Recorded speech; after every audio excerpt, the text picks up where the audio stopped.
Le roi des rois descend sur le nuage, enveloppé d'un feu flamboyant. La terre tremble devant lui. Il vient, notre Dieu, il ne garde pas le silence. Devant lui, c'est un feu dévorant, autour de lui, une violente tempête. Il crie vers le ciel, en haut et vers la terre pour juger son peuple. Psaume 53, 4.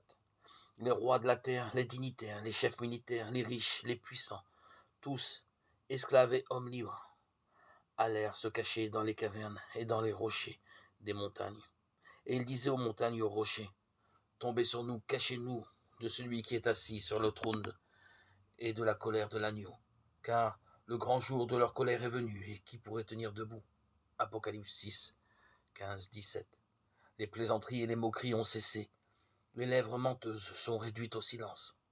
On n'entend plus maintenant que le son de la prière et celui des pleurs.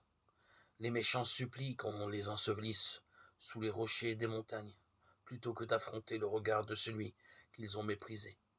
Ils connaissent bien cette voix qui pénètre dans l'oreille des morts. Que de fois ces accents tendres et suppliants ont plaidé avec eux pour les inviter à la repentance. Que de fois elle s'est fait entendre dans les appels touchants d'un ami, d'un frère ou d'un rédempteur. Cette voix éveille des souvenirs, avertissement méprisé, invitation refusée.